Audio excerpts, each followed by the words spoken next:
Welcome to the Nightmare Chills. Hope you enjoy this video of true accounts of real horror encounters. If you would like to submit stories of your own, you can send them to thenightmarechills@gmail.com. Please consider subscribing, liking, commenting, sharing, and hitting the notification bell for more stories. Let's begin.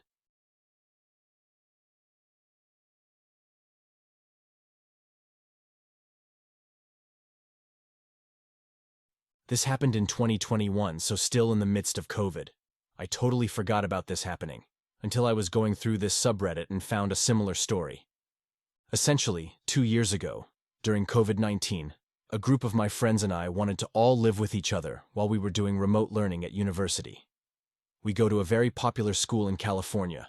I am going to research if there are any links to this incident. As a group of girls living together during COVID does, we spent most nights watching movies, drinking wine, and hanging out all together. To give some context to the layout of our house, which I think is important to know, we lived in a massive house that was divided into 3 different apartments.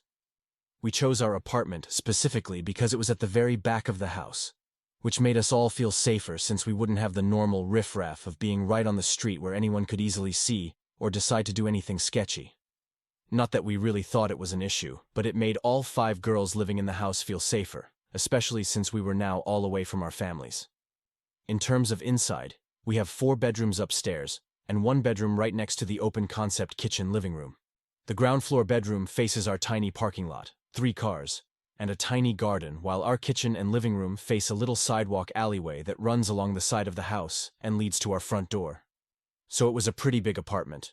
Rooms were small, but the communal kitchen and living room were a great hangout spot. Some foreshadowing, but since we got the apartment in the middle of COVID-19, we hadn't furnished it properly yet, and did not have any curtains or blinds. The only thing that separates the window from the outside is a pretty flimsy bug screen.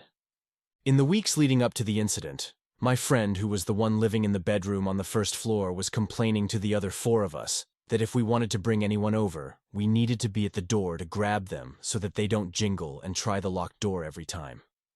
Apparently, she would always hear footsteps right outside her window, which faced our little parking lot at the back of the house, and hear someone try to open the front door or try to open a window.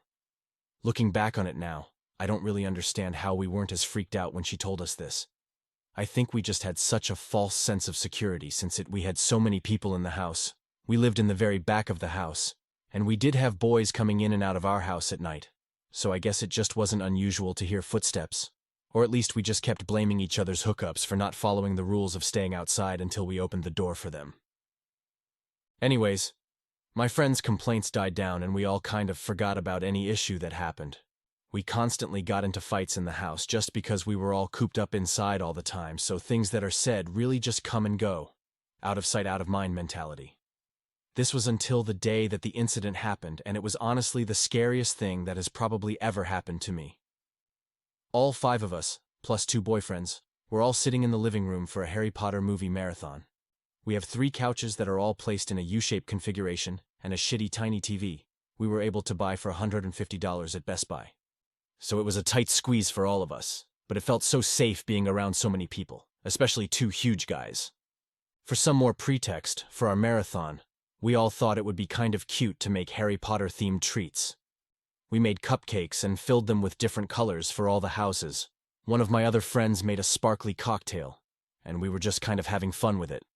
We had all of our lights turned off because, as you know, the Harry Potter films are filmed with a lot of darkness, and with such a crappy TV, it was genuinely hard to see what was going on at some points.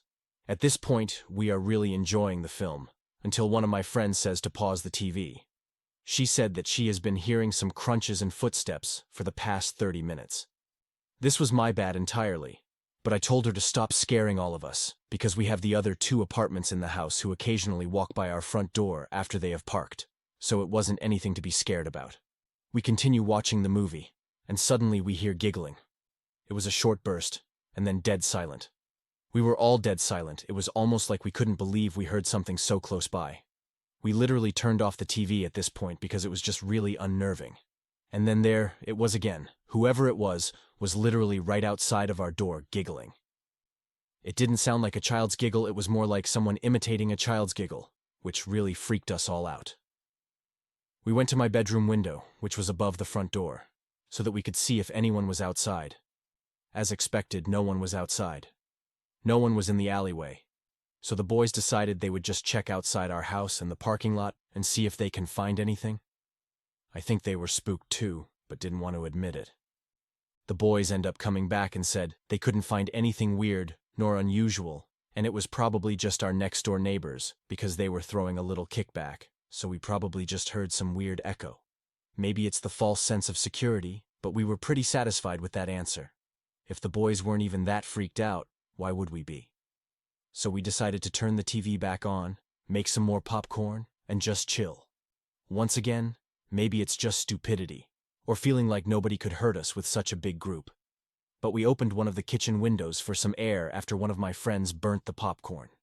The kitchen window we opened was on the very far end of the kitchen, and was the furthest window away from us, so it felt better knowing that even if something were to happen, at least we had some distance. Anyways, as it happened previously, we heard another giggle. This one sounded almost strangled, almost like it was really, really forced out. We look towards the open window and see nothing. One of the boys decided to shout, "Shut the fuck up," for some comic relief, I guess. I think it made us feel better to think that it was just the house next door's party. We unpause the movie, and not even seconds after unpausing do we hear another giggle, and this time when we look over, we see some guy's face pressed against the fucking bug screen, while he continues to open and close his mouth as if he is trying to chomp down on the screen. His eyes were wide open, and just staring at all of us as he keeps chomping. Holy shit. It was chaos. Literally, survival instincts went straight out the window for some of us, because while the boys ran to the window and tried to shut and lock it, everyone else was screaming or running upstairs or locking themselves into bedrooms. This is the part that I cannot recount, since I ran upstairs. But according to the boys, after they were able to shut the window and grab one of our kitchen knives, the guy just continued to press his face against the window, making the same chomping motion while not blinking. And he stayed like that until suddenly whipped his head back and literally disappeared into the darkness. We ended up calling the police to report this guy, but they kind of point blank said that they wouldn't really do anything unless we got hurt, but that they would definitely file a report about it for any future issues that could be called in. But that night we all decided to buy blinds for downstairs, and we called some of ours dads to help us install proper locks on the front door and all of the bottom floor windows. So, I guess all in all, nothing bad happened. There are a lot of people who overdose and do heavy drugs around campus, so it was most likely a result of someone who took too much of something. But it was definitely scary since we didn't actually know if his intentions were to come inside.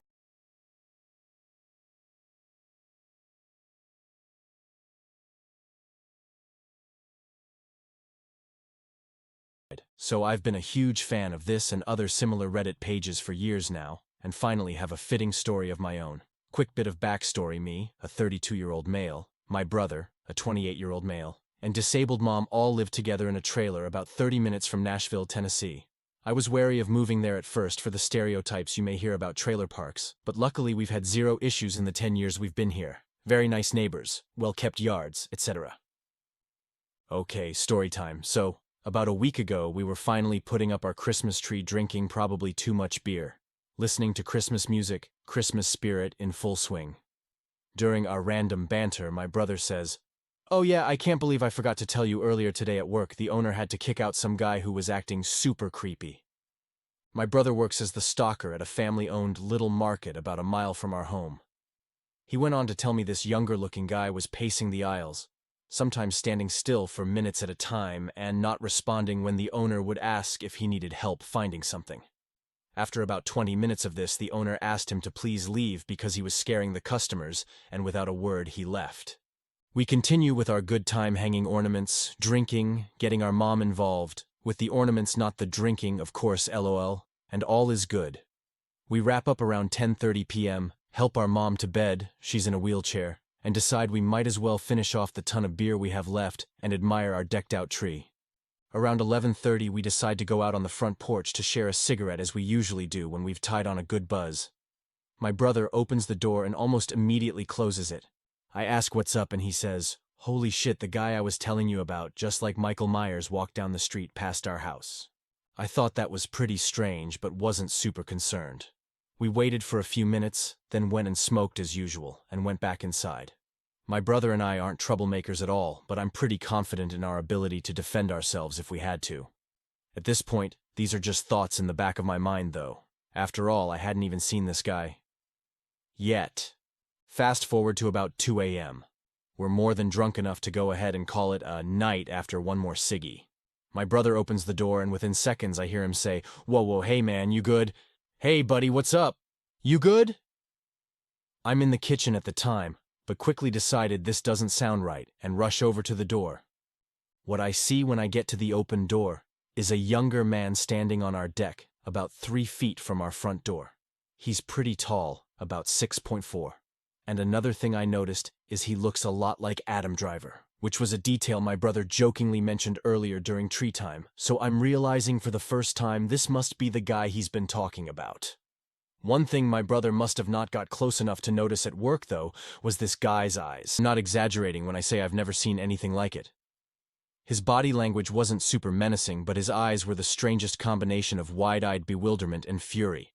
Like us opening our front door confused him, and also made him very, very angry.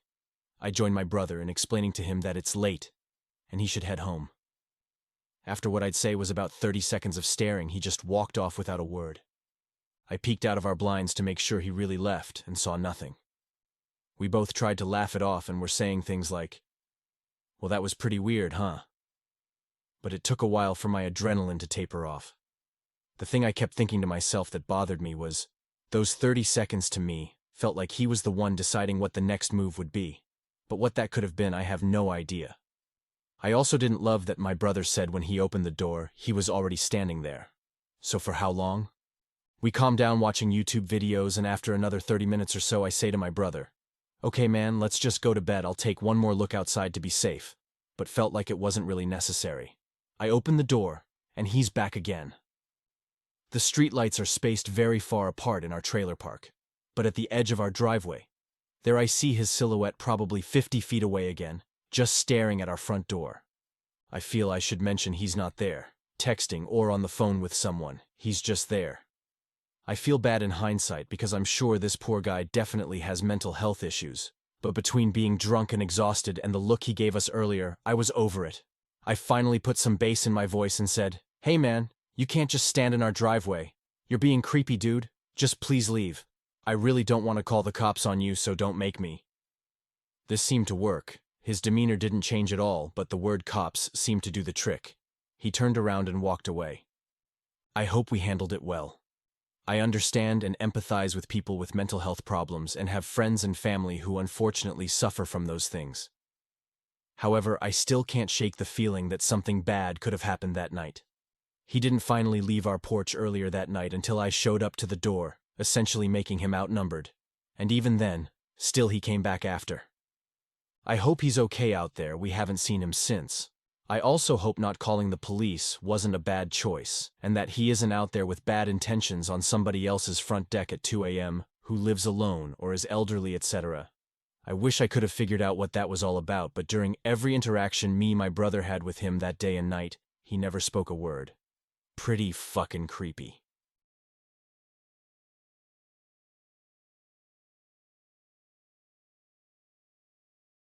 This happened when I, now currently a 20-year-old female, was 17.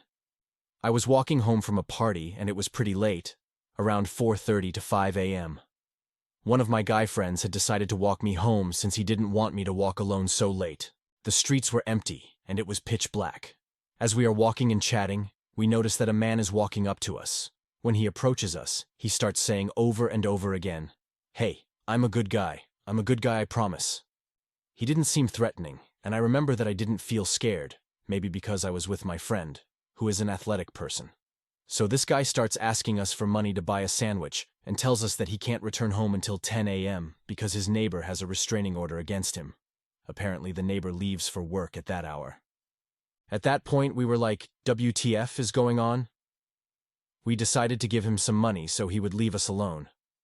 We gave him around $5, which is more than enough to buy a sandwich. We then lied and told him that's all we had.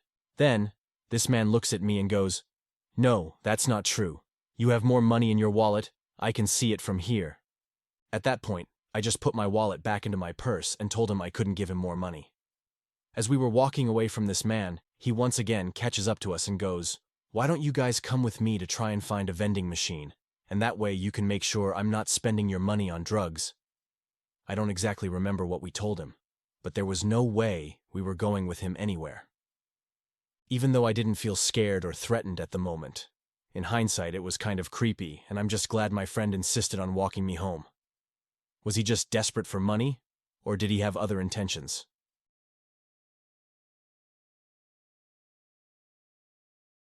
So this was quite a while ago. I was, I'd say, about 11, 12 when this happened.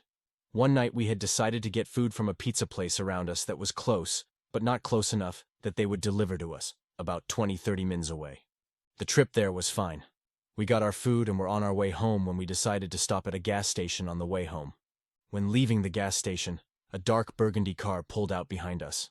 At first, obviously, this didn't raise any red flags.